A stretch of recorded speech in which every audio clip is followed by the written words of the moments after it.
जय हिंद फ्रेंड्स, हमारे YouTube channel MB study classes पे आप सभी का स्वागत है। इतिहास की श्रृंखला में हमारी क्लास का जो टॉपिक चल रहा है वो चल रहा है मौर्योत्तर काल। मौर्योत्तर काल के अंतर्गत हम लोग देखे थे कि भारत की भूमि पे दो प्रकार के राजवंश स्थापित होते। पहले तो विदेशी राजवंश, दूसरे स्वदेशी राजवंश। तो विदेशी राजवंशों की बात करें तो जैसे हिंद यमन हो जाएंगे और शक, पहलो, कुषाण है, इन पे हमारी क्लास हो चुकी है। दूसरी श्रृंखला की बात करें तो दूसरी तरफ स्वदेशी राजवंश शासन कर रहे थे जिनको सुंग, कर्ण और सातवाहन के नाम से जाना जाता है। तो सातवाहन राज्य जो है ना, स्वदेशी राज्य के क्रम में अंतिम रहता है, क्रम में मौर्योत्तर काल के बाद शासन करने में।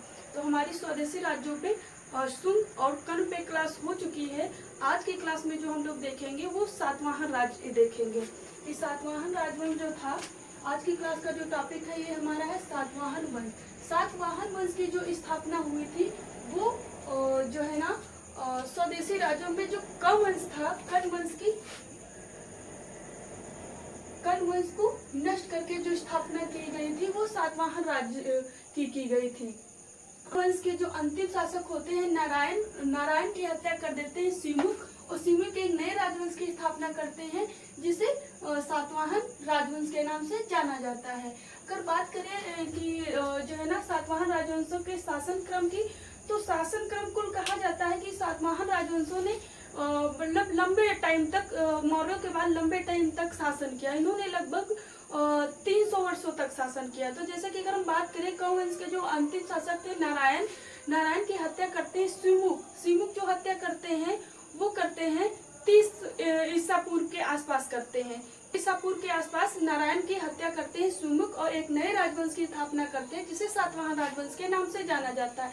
30 ईसा पूर्व से लेके लगभग 300 वर्षों तक जो शासन करते हैं भारत के दक्षिण भाग में वो सातवाहन राजवंश करते हैं। अगर हम बात करें ये सातवाहन की, तो सातवाहन जो स्थापित होता है वो 30 बीसी के बाद से स्थापित होता और 300 वर्षों तक ये भारत की भूमि पे, दक्षिण भारत की भूमि पे शासन करते हैं।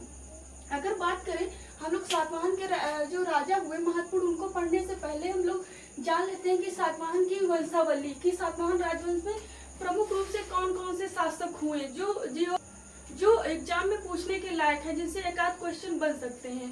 तो अगर हम वंशावली देख लेंगे तो ये प्रोफार्मा हो जाता है कि इस राज्य में मोटे मोटे इतने शासक हुए, तो इससे ये आसानी हो जाती है। अगर बात करें वंशावली में, सातवाहनों की वंशावली में, तो सातवाहन की वंशावली में जो सबसे पहले शासक आते हैं वो है सिमुक। सिमुक की क्या उपलब्धि है? सिमुक की उपलब्धि ये है, ये कर्ण वंश के जो अंतिम शासक थे नारायण, उनकी हत्या करके सातवाहन राजवंश की स्थापना करते हैं। ये सातवाहन राजवंश के जो है ना संस्थापक होते हैं। इनके बाद जो शासक होता है वो कृष्ण होता है, इसकी कोई खास उपलब्धि नहीं होती है। कृष्ण के बाद जो अगला शासक होता है वो होता है सातकर्णी प्रथम। सातकर्णी प्रथम से सातवाहन राजवंश के लगभग 80% क्वेश्चन इसी से बनते हैं। उसके बाद गौतमीपुत्र सातकर्णी और वाशिष्ठपुत्र पुलमावी से बनते हैं, लेकिन 60% जो क्वेश्चन बनते हैं वो सातकर्णी प्रथम से ही बनते हैं।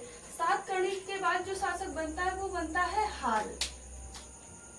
सातकर्णी के बाद जो शासक बनता है वो बनता है हाल। हाल के बाद जो शासक बनता है वो बनता है गौतमीपुत्र सातकर्णी।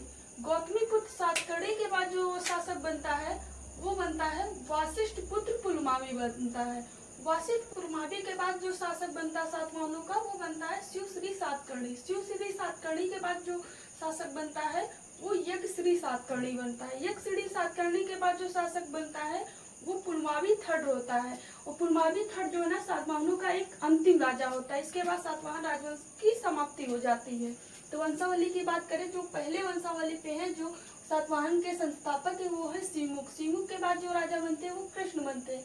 कृष्ण के बाद जो बनते हैं वो सातकर्णी प्रथम बनते हैं। सातकर्णी प्रथम के बाद हाल राजा बनते हैं। हाल के बाद जो है ना ये गौतमीपुत्र सातकर्णी बनते हैं। गौतमीपुत्र सातकर्णी के बाद जो राजा बनते हैं सातवाहनों के वो वाशिष्ठपुत्र पुलमावी बनते हैं। वाशिष्ठपुत्र पुलमावी के बाद जो शासक बनते हैं वो शिवश्री सातकर्णी बनते हैं।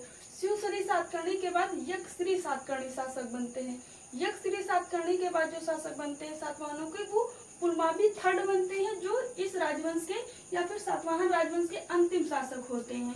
इसके बाद जो है भारत की भूमि में छोटे छोटे राजवंश जैसे अबीर वंश, वाकाटक वंश, पल्लव वंश उसके बाद गुप्त वंश राज्य स्थापित हो जाते हैं पुलमावी थर्ड के बाद।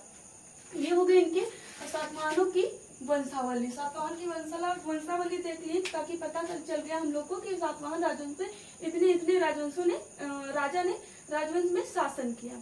अगर बात करें जो सातवाहन राजवंश हम लोग पढ़ने जा रहे हैं तो इतिहास में सबसे महत्वपूर्ण होता है कि जो इतिहास पूरा लिखा गया वो साक्ष्यों के आधार पर लिखा गया है।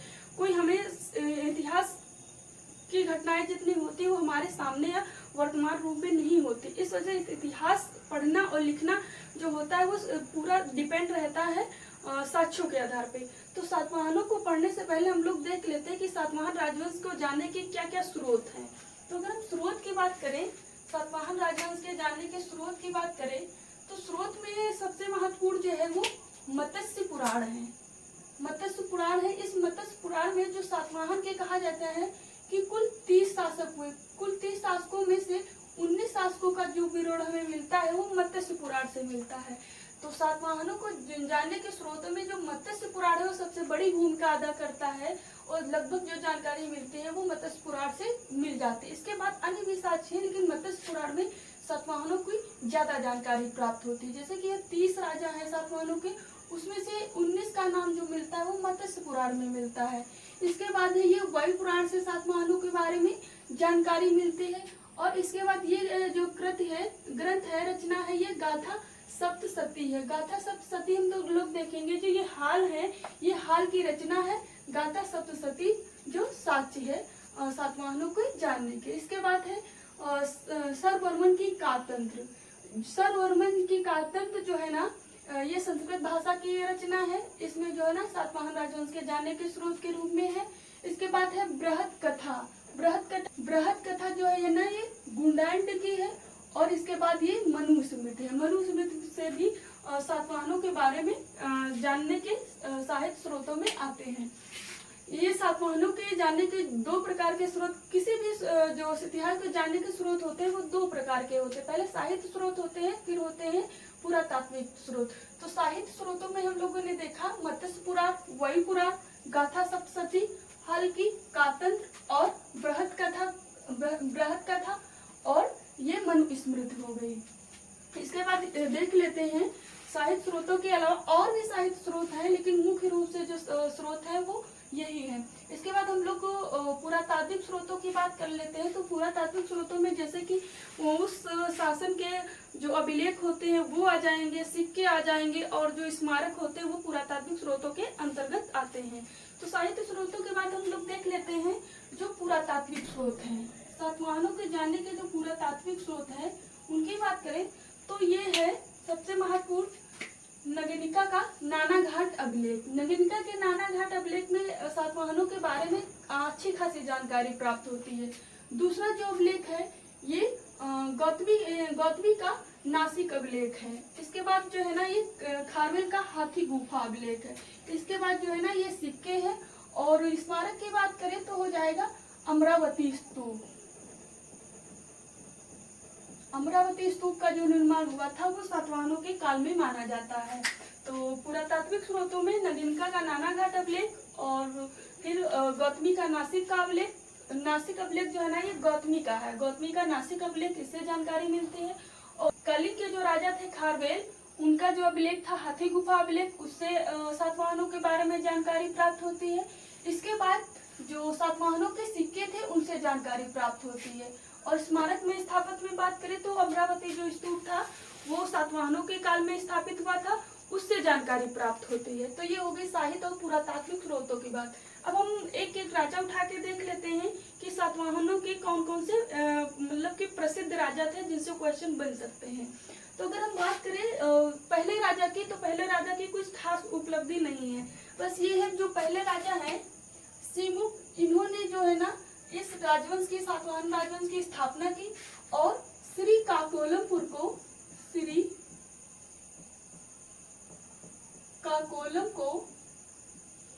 राजधानी बनाया।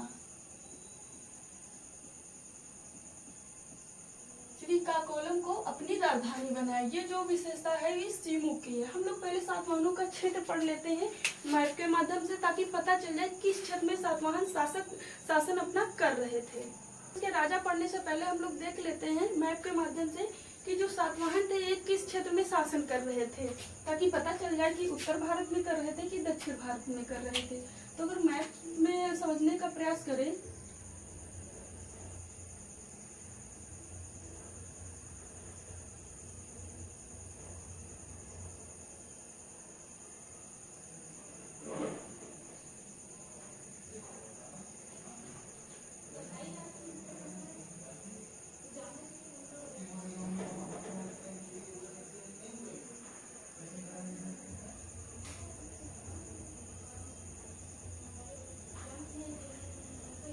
ये हो गया मैप। अगर मैप में समझने का प्रयास करें, जो सातवाहन है, सातवाहनों का जो शासनकाल था वो ये महाराष्ट्र वाली एरिया में था, और ये आंध्र प्रदेश वाली एरिया में था, और कर्नाटक वाली एरिया में था, और तमिलनाडु एरिया में। मतलब ये जो क्षेत्र है, ये दक्षिण का जो क्षेत्र है ये सातवाहनों के अधीन था। सातवाहन जो शासन कर रहे थे वो दक्षिण के इस भूभाग में कर रहे थे, महाराष्ट्र, आंध्र प्रदेश, कर्नाटक और तमिलनाडु वाली एरिया में शासन कर रहे थे।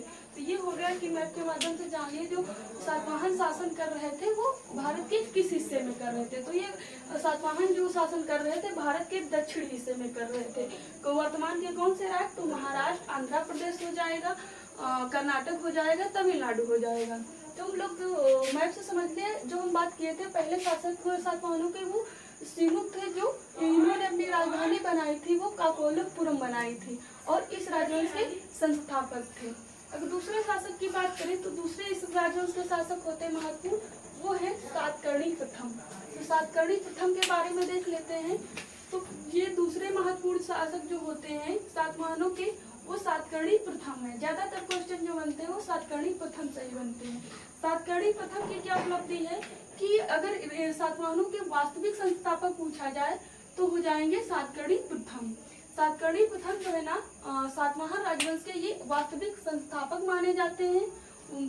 इसके बाद अगर इनकी उपाधियों की बात करें, कि सातकर्णी उपाधियों की बात करें जो सातकर्णी प्रथम की है, तो उपाधियां जो इनकी मिलती हैं साहित्यों में वो मिलती हैं दक्षिणापति मिलती है, पश्चिमपति और एल्डर सोरागोनस मिलते हैं। एल्डर सोरागोनस जो उपाधि मिलती है एक नाविक है, अज्ञात नाविक जिसकी कृत्य है पेरिप्लस ऑफ एथेंसी, उसमें इसकी जो उपाधि सातकर्णी प्रथम को दी गई है वो एल्डर सोरागोनस दी गई है। इसके बाद इसकी उपाधि की बात होगी। इसके बाद अगर बात करें तो जो ये सातकर्णी प्रथम है ये कलिंग नरेश खारवेल को पराजित किए थे। ये जानकारी किससे मिलती है, तो ये जानकारी जो मिलती है ये खारवेल के हाथी गुफा अभिलेख से मिलती है। हाथी गुफा अभिलेख से ये जानकारी मिलता है कि सातवाहन के जो प्रथम कह सकते हैं वास्तविक जो संस्थापक थे सातकर्णी प्रथम ने जो कलिंग के खारवेल शासक थे उड़ीसा वाले क्षेत्र के, उनको सातकर्णी प्रथम ने पराजित किया था। तो ये उड़ीसा वाले भी क्षेत्र जो थे, उड़ीसा वाला क्षेत्र ये भी जो है ना सातवाहनों के अंडर में था। उड़ीसा को इन्होंने जीत लिया था, खारवेल को पराजित करके उड़ीसा के क्षेत्र को सातकर्णी प्रथम ने जीत लिया था। अगर बात करें सातकर्णी प्रथम की पत्नी की, सातकर्णी प्रथम की जो पत्नी थी वो अमी वंश की कन्या थी। जो सातकर्णी प्रथम थे इनकी पत्नी का नाम क्या था, तो इनकी पत्नी का नाम था नगिनिका। नगिनिका जो थी ये अमी वंश की एक कन्या थी। इनसे जो है ना सातकर्णी अपना विवाह करते हैं। इनकी पत्नी का नाम क्या था, तो नगिनिका नाम था। इनका एक अभिलेख है जो इनके बारे में जानने की बहुत ज्यादा स्रोत रहता है। पूरा मतलब ज्यादातर जानकारी सातकर्णी प्रथम के बारे में नगिनिका के नानाघाट अभिलेख से प्राप्त हो जाती है। तो नगिनिका जो थी ये अमी वंश की कन्या थी, और नगिनिका का ही एक अभिलेख प्राप्त होता है जिसको कहा जाता है नगिनिका का नानाघाट अभिलेख। नगिनिका के नानाघाट अभिलेख में जो है ना सबसे महत्वपूर्ण जो जानकारी प्राप्त होती है सातकर्णी प्रथम के बारे में जो जानकारी प्राप्ति होती है, इसके अलावा ये जानकारी प्राप्त होती है कि जो ना भूमदान का जो सर्वप्रथम साक्ष्य मिलता है, अभिलेखी साक्ष्य भूमदान का, वो सातकर्णी प्रथम की जो पत्नी थी नगिनिका नगिनका के नाना घाट अभिलेख में सबसे पहले भूमदान का उल्लेख मिलता है। इतिहास में कहा जाता है कि भूमदान का जो सबसे पहले प्रचलन किए थे वो सातवाहन राजवंशों ने किया था। तो सातवाहन राजवंशों में भी किसने किया था? तो सातवाहन राजवंशों में जो किए थे वो नगिनका का नाना घाट अभिलेख से जानकारी मिलती है। किसको किए थे सबसे पहले भूमदान? तो बौद्धों को किए थे। भूमदान जो सबसे पहले की गई थी वो बौद्धों को की गई थी। इसके बाद ब्राह्मण अन्य वर्ग को की गई थी। और भूमदान का सबसे पहला साक्ष्य कहाँ से मिलता है?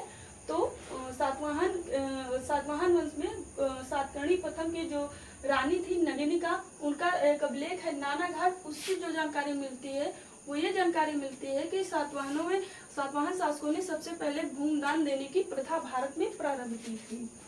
इसके अलावा बात करें सातकर्णी के जो है सिक्के, उनमें इनकी कुछ चित्रांकन किया गया है। सातकर्णी प्रथम के जो सिक्के हैं उसमें इनके सिक्कों पे अश्व दिखाए गए, घोड़े दिखाए गए, जिनसे ज्ञात होता है कि सातकर्णी प्रथम ने 2 अश्वमेध यज्ञ किया था और एक राजसूय यज्ञ किया था। 2 अश्वमेध यज्ञ किए थे और एक राजसूय यज्ञ जो किए थे। ये जानकारी किससे प्राप्त होती है? तो सातकर्णी प्रथम का जो सिक्के जारी किए थे उनसे ये जानकारी प्राप्त होती है। और हम लोग देखे थे पुष्यमित्र शुंग जो शुंग वंश का संस्थापक था, उन्होंने ही सेम 2 अश्वमेध और एक राजसूय यज्ञ किया था, जिसके राजसूय यज्ञ के पुरोहित थे पतंजलि। तो यहाँ पे सातवाहन राजवंश से शुंग वंश में पुष्यमित्र शुंग ने 2 अश्वमेध एक राजसूय यज्ञ किया था और सातवाहन राजवंश में सातकर्णी प्रथम जो है ना 2 अश्वमेध और एक राजसूय यज्ञ किया था।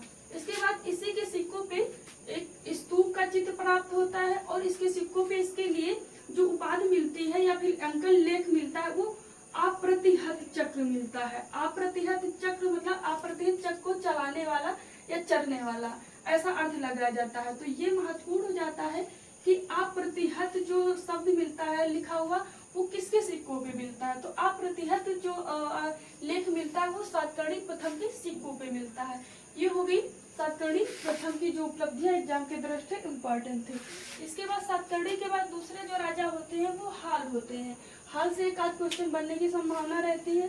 अगर हम बात करें इसके बाद जो महत्वपूर्ण शासक होते हैं सातकर्णी प्रथम के बाद वो हाल है। हाल की उपलब्धि क्या है कि हाल ने अपने शासन काल में श्रीलंका की विजय की थी। श्रीलंका की विजय किसके सहायता से की थी? तो इनके सेनापति थे विजयानंद। हाल ने जो श्रीलंका की विजय की थी वो इनके सेनापति थे विजयानंद के सहयोग से श्रीलंका पे विजय प्राप्त की थी। ये पहली उपलब्धि हो गई इनकी। और इस विजय प्राप्त करने के बाद यहाँ की रानी राजकुमारी जो थी मलयवती से विवाह किए थे। हाल जो है ना अपने सेनापति विजयानंद की सहायता से श्रीलंका पे विजय प्राप्त किए। उसके बाद वहाँ की राजकुमारी का जो नाम था वो मलयवती था। मलयवती से विवाह किए। मलयवती का नाम लीलावती भी मिलता है। तो मलयवती लीलावती कुछ भी मिल सकता है। हाल ने श्रीलंका की विजय की। श्रीलंका की विजय करने के बाद उन्होंने वहाँ की राजकुमारी मलयवती से विवाह कर लिया था। और यहाँ पे एक ये तथ्यात्मक आता है कि मलयवती जो थी ना ये संस्कृत की जो है ना प्रकांड विद्वान थी और जो हाल था ये प्रकृत भाषा का विद्वान था। तो दोनों के समाज में प्रॉब्लम हो रही थी, दिक्कत हो रही थी। तो ऐसा कहा जाता है इस प्रॉब्लम को दूर करने के लिए मलयवती जो है ना एक कवि बुलाती है जिसका नाम है सरवर्मन। सरवर्मन ने हाल को जो है ना संस्कृत सिखाने के लिए कातंत्र की रचना की थी। तो कातंत्र यहाँ सरवर्मन जो है ना श्रीलंका से संबंध रखता है। और ये बुलाई किसके लिए थी? तो हाल को संस्कृत सिखाने के लिए बुलाई थी, क्योंकि हाल को संस्कृत नहीं आती थी और मलयवती को संस्कृत आती थी। मलयवती जो है ना संस्कृत में प्रकांड थी और हाल जो था वो प्रकृत भाषा में प्रकांड था। दोनों के समाज की दिक्कत को दूर करने के लिए जो दरबारी कवि बुलाए जाते वो सरवर्मन बुलाए जाते, जिन्होंने कातंत्र की रचना की थी। कातंत्र जो है ना ये व्याकरण का ग्रंथ है, संस्कृत व्याकरण का ग्रंथ, जिससे सहायता मिली हाल को संस्कृत जानने में। ये रचना याद करने में आसानी हो जाएगी इस तथ्यात्मक तथ्य के सहायता से। ये हो गई उनकी श्रीलंका विजय और मलयवती से शादी। इनके दरबारी की बात करें कि दरबार में कौन कौन थे, तो इनके दरबार में जो थे हम लोग बात कर चुके हैं सरवर्मन थे।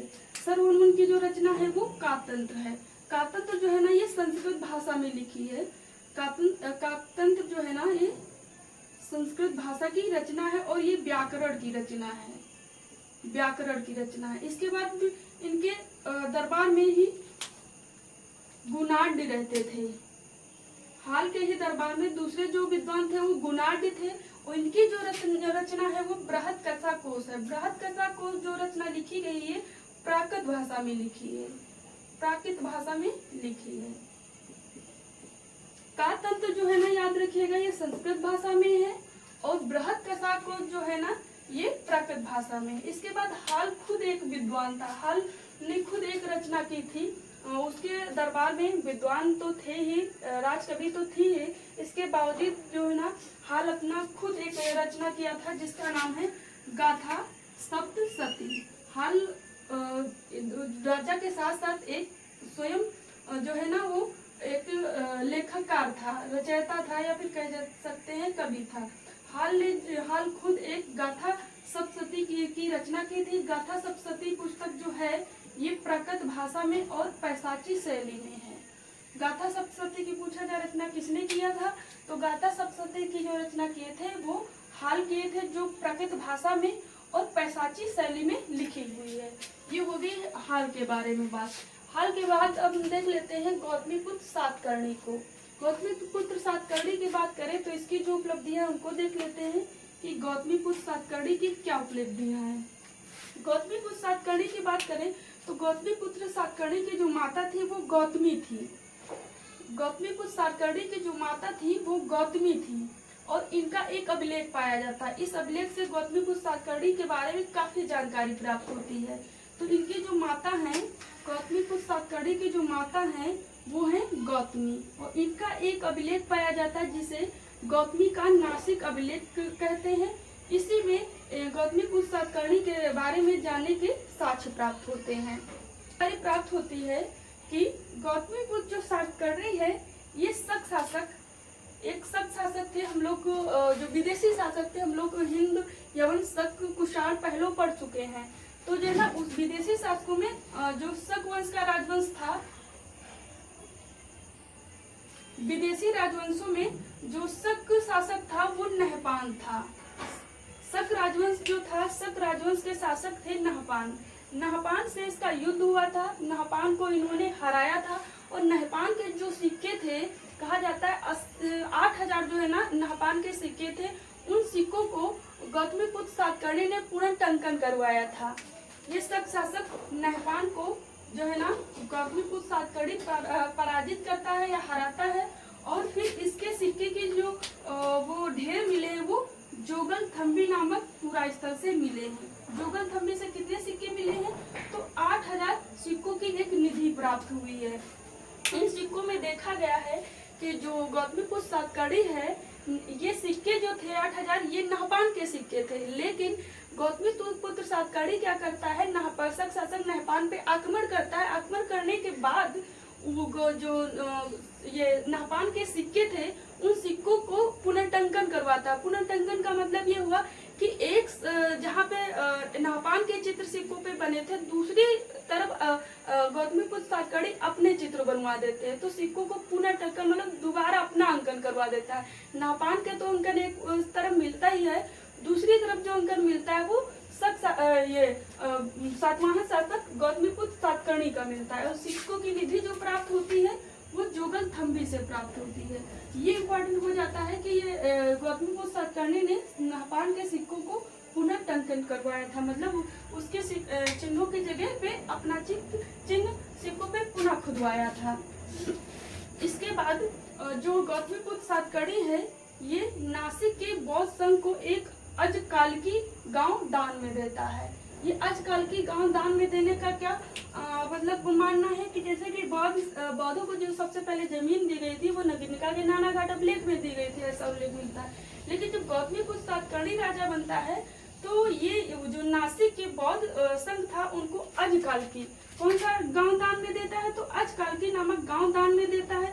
आजकल के गांव दान में देने का क्या मतलब है कि अगर जैसे बौद्धों को जमीन दे दी गई, एक गांव दे दिया गया, तो इससे ये रहता है अगर बौद्धों को अपने संघ का खाना खर्चा और जो भी मतलब पैसों से संबंधित चीजें होंगी, उस गांव में जो राजस्व इकट्ठा होगा, उस राजस्व को इकट्ठा करके वो अपने संघ का संचालन करेंगे।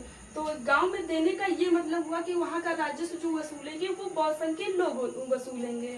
तो गौतमीपुत्र सातकर्णी ने बौद्धों को जो है ना अजकालकी नामक गांव दान में दिया था। यहाँ पे याद रखिएगा, यहाँ पे सातवाहन राजवंश बौद्धों को जमीन और गांव ये सब दान में दे रहे थे, लेकिन स्वयं जो सातवाहन शासक हैं वो ब्राह्मण धर्म से संबंध रखते हैं। इसके बाद देख लेते हैं गौतमीपुत्र सातकर्णी की उपाधियां। गौतमीपुत्र सातकर्णी की उपाधियां बहुत ज्यादा हैं और इम्पोर्टेंट भी हैं।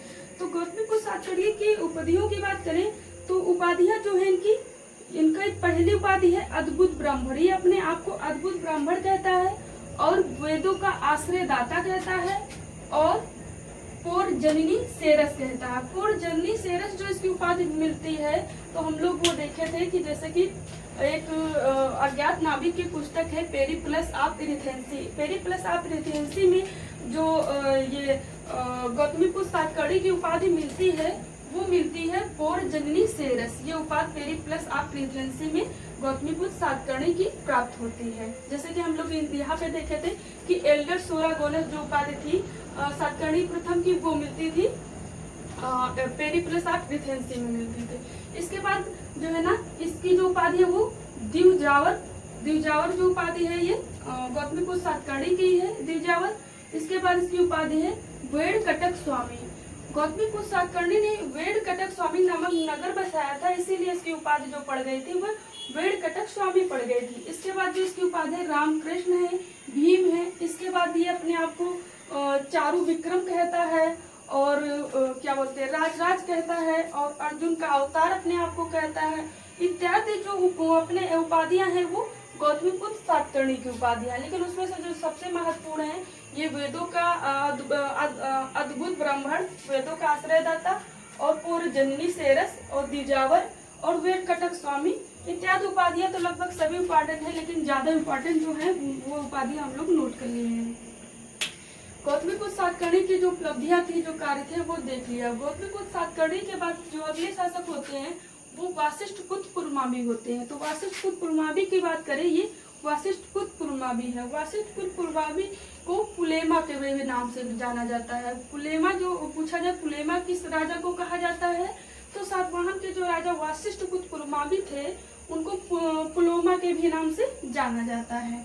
इनकी बात करें तो वासिष्ठपुत्र पुरमावी ने सबसे पहला कार्य जो किया था, इन्होंने अपनी राजधानी जो बनाई थी वो राजधानी बनाई थी पैठन या फिर प्रस्थानपुर। वासिष्ठपुत्र पुरमावी की जो सबसे महत्वपूर्ण पूछा जाए कि इन्होंने जो कार्य किया वो ये अपनी राजधानी जो है ना पैठन या फिर प्रस्थानपुर बनाते हैं। तो वासिष्ठपुत्र पुरमावी की जो राजधानी है वो इनके समय पे पैठान या फिर प्रतिष्ठानपुर बन जाती है। इसके बाद इन्होंने आंध्र प्रदेश की विजय की थी। ये राजा बनते हुए अपनी राजधानी बनाते हैं प्रस्थानपुर और इसके बाद जो ये कार्य करते हैं वो आंध्र प्रदेश की विजय करते हैं और इसी के उपलब्ध में ये जो है ना आंध्र भोज उपाधि ग्रहण करता है या फिर आंध्र सम्राट के नाम से जाना जाता है। तो आंध्र सम्राट भी पूछा जाए, आंध्र भोज किसे कहा जाता है, तो आंध्र भोज भी जो कहा जाता है वो वासिष्ठपुत्र पुरमावी को कहा जाता है। तो आंध्र भोज, आंध्र सम्राट या पुलेमा जो कहा जाता है वो वासिष्ठपुत्र पुरमावी को कहा जाता है। इसके बाद जो है ना वासिष्ठपुत्र पुरमावी है एक शासक से पराजित होते हैं। वो कौन से शासक हैं, वो शासक हैं ये सत शासक रुद्रदामन है। जो ये है सत शासक रुद्रदामन है, इनसे जो है ना ये वासिष्ठपुत्र पुरमावी 2 बार पराजित होता है। सब जो थे वो विदेशी शासक थे और शकों के जो शासक थे वो रुद्रदामन थे। इस रुद्रदामन से पुरमावी जो है ना 2 बार पराजित होता है, लेकिन वो छोड़ देता है। क्यों छोड़ देता है, क्योंकि वासिष्ठपुत्र जो पुरमावी है इसका जो छोटा भाई होता है शिवश्री सातकर्णी से जो है ना ये रुद्रदामन की बेटी की शादी हुई होती है। तो इनका जो विवाहिक रिलेशन था, विवाहिक रिलेशन के कारण जो है ना रुद्रदामन वासिष्ठ पुत्र पुलमावी को छोड़ देता है, 2 बार पराजित करके इसको नष्ट नहीं करता है, यानी इसकी हत्या नहीं करता है। अन्यथा चाहता वो 2 बार जब पराजित कर चुका है वासिष्ठ पुत्र पुलमावी को तो उसकी हत्या भी कर सकता था। लेकिन इसकी जो बेटी का ब्याह हुआ था इसके छोटे भाई शिवश्री सातकर्णी के साथ हुआ था। इस वैवाहिक कारण के कारण इसकी वासिष्ठ पुत्र पुलमावी की रुद्रदामन व्रत नहीं करता है। ये इनकी एक मतलब कि शासन काल में एक अलक्षण लग जाता है कि वासिष्ठ पुत्र पुलमावी जो है ना सत शासक रुद्रदामन से 2 बार पराजित होता है। इसके बाद जो पुलमावी के सिक्के हैं ये महत्वपूर्ण हो जाता है। जो एक क्वेश्चन बनने की आशा रहती है वो ज्यादातर यही रहता है कि जो ये वासिष्ठ पुत्र पुलमावी है इसके सिक्कों पर जो चिन्ह मिलता है वो 2 पतवार वाली नाव का अंकन मिलता है। जैसे नाव का अंकन जो मिलता है हम लोग देखेंगे वो यक्षश्री सातकर्णी के सिक्कों पे मिलता है। लेकिन पूछा जाए 2 पतवारों की नाव की, जैसे कि अगर हम बात करें ये हो गया नाव, इस नाव पे जो 2 पतवार वाली नाव का अंकन मिलता है वो 2 पतवार वाली नाव का जो अंकन मिलता है वो वासिष्ठ पुत्र पुलमावी के सिक्कों पे मिलता है। अगर केवल नाव का अंकन पूछा जाए किसके सिक्कों पे मिलता है तो यक्षश्री सातकर्णी के सिक्कों पे मिलता है। तो ये दोनों में अंतर हो जाएगा। नाव का अंकन दोनों में मिल रहा है लेकिन 2 पतवार वाली नाव का पूछा जाए तो वासिष्ठ पुत्र पुलमावी के सिक्कों पे मिलता है। ये इसकी उपलब्धियां हो गई। इसके बाद जो अगला शासक होता है वो होता है शिवश्री सातकर्णी, लेकिन इसकी कोई खास उपलब्धि नहीं होती है। इसके बाद होते हैं ये राजा यक्षश्री सातकर्णी होते हैं। तो यक्षश्री सातकर्णी की बात करें कि यक्षश्री सातकर्णी की क्या उपाधियां हैं तो यक्षश्री सातकर्णी की बस एक ही उपलब्धि है कि इसके सिक्कों पे नाव का अंकन मिलता है। यक्षश्री सातकर्णी के सिक्कों पे नाव का अंकन मिलता है। इससे ज्ञात होता है ये जल प्रेमी या फिर समुद्र यात्रा प्रेमी या फिर समुद्री व्यापार को बल देता था। यक्षश्री सातकर्णी के सिक्के पे जो नाव का अंकन मिला है उससे इतिहासकार संभावना व्यक्त करते हैं या तो ये जल यात्रा प्रेमी था या तो समुद्र यात्रा प्रेमी था और या फिर समुद्री व्यापार जो होता था बाहरी देशों से उस पर बल देता था, उसको बढ़ावा देता था। यक्षश्री सातकर्णी के बारे में यही उपलब्धि है। यक्षश्री सातकर्णी के बाद जो सातवाहनों के अंतिम राजा होते हैं वो पुलमावी थर्ड होते हैं। पुलमावी थर्ड के बारे में भी कोई उपलब्धि नहीं है, लेकिन ये है कि पुलमावी थर्ड जो है ये इस राजवंश के अंतिम शासक हैं। पुलमावी तो जो थर्ड है इस राजवंश के अंतिम शासक हैं। इस राजवंश के जो अंतिम शासक होते हैं वो वासिष्ठ पुत्र पुलमावी होते हैं। इसके बाद सातवाहनों की जो शासन भूमि थी, क्षेत्र था, इस वाले क्षेत्र में जैसे कि वाकाटक अबीर वंश आ जाएंगे, वाकाटक वंश आ जाएंगे, पल्लव राजवंश आ जाएंगे और उसके बाद जो है ना गुप्तों का शासन हो जाता है। तो सातवाहनों की भूमि में जो है ना वासिष्ठ पुत्र पुलमावी जो होता है सातवाहनों का अंतिम शासक होता है। इसके बाद सातवाहनों की भूमि पे आबिर वंश जैसे कि पल्लव वंश, वाकाटक वंश, फिर अन्य राजवंश छोटे छोटे जो ये क्षेत्र दिख रहा है सातवाहनों का, इस क्षेत्रों पे छोटे छोटे अन्य राजवंश स्थापित हो जाते हैं। ये हो गई जो सातवाहन राजवंश के राजा थे। इसके बाद बात कर लेते हैं सातवाहन राजवंश की कुछ कॉमन बातें हैं। जैसे कि अगर बात करें सातवाहन राज्य जो था वो ब्राह्मण धर्म को फॉलो करने वाला था, लेकिन सातवाहनों को जो राज चिन्ह था वो चैत्य था। सातवाहनों का जो राज चिन्ह था, राज चिन्ह वो चैत्य था। सातवाहनों का जो राज चिन्ह था वो चैत्य था। और सातवाहनों का जो समाज था वो समाज अगर पूछा जाए ये इम्पोर्टेंट हो जाता है कि सातवाहनों के राजवंशों का जो नाम पाया जाता वो माता प्रधान पाया जाता, लेकिन सातवाहन राजवंश स्वयं में एक पितृ प्रधान समाज था। छोटी मतलब कुछ बुकों में मिल जाता कि सातवाहन राजवंश जो था वो मात सतात्मक था, लेकिन मात सतात्मक नहीं था। मात सतात्मक जो था वो हमारी सिंधु घाटी सभ्यता थी। यहाँ पे देख रहे कि जो शासन कर रहे वो राजा ही कर रहे, बस ये है कि उन राजाओं के नाम के आगे उनकी माता का नाम मिला है। तो सातवाहन राजवंश में केवल जो नाम पाए जाते हैं वंशावलियों में नाम वो माता के नाम पे पाई जाती है, बाकी जो शासन कर रहे हैं वो पुरुष प्रधान ही लोग हैं। तो समाज जो है वो पुरुष प्रधान ही है, पितृ प्रधान ही है। और राजवंश में जो राजा के नाम पाए जाते हैं सातवाहन वो मातृ प्रधान है। ये दोनों में अंतर हो जाता है। इसके बाद इसी राजवंश में इसी सातवाहन काल में अमरावती स्तूप का निर्माण होता है। अमरावती स्तूप का निर्माण किया जाता है, सातवाहनों के काल में किया जाता है। और इनकी उपलब्धि रहती है कि जो सातवाहनों से पहले भारत में जो साम्राज्य स्थापित किए थे वो मौर्यों ने किया था। मौर्यों ने जो अपना साम्राज्य विस्तार का केंद्र बनाया था वो बनाए थे उत्तर भारत को। लेकिन अगर पूछा जाए मौर्यों के बाद भारत में किसने फिर साम्राज्य के स्थापित किया, तो सातवाहनों ने किया था। सातवाहन जो किए थे वो उत्तर भारत को अपना दक्षिण भारत को केंद्र बनाए थे। तो पूछा जाए मौर्य के बाद साम्राज्य दक्षिण भारत में किसने स्थापित किया, तो सातवाहन राजवंशों ने स्थापित किया था। तो ये हो गई सातवाहन राजवंशों के बारे में हमारी बातें जो एग्जाम की दृष्टि कुछ इम्पोर्टेंट है। बाकी आज की क्लास यहीं पे समाप्त करते हैं। बाकी आज के लिए जय हिंद।